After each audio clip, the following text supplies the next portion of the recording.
బొట్టు పెట్టి పూజ చేసి గడ్డి మేపి పాలు తాగి వయసు ముదిరి వట్టిపోతే గోవు తల్లే కోత కోత.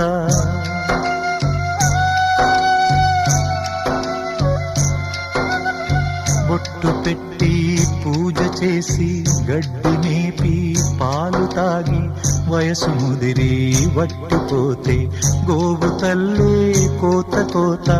విత్తు నాటి చెట్టు పెంచితే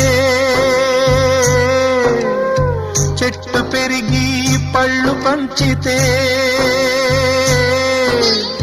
తిన్న తీపి మరిచిపోయి చెట్టు కొట్టి కట్టెలమ్మితే లోకమా ఇది న్యాయమా? లోకమా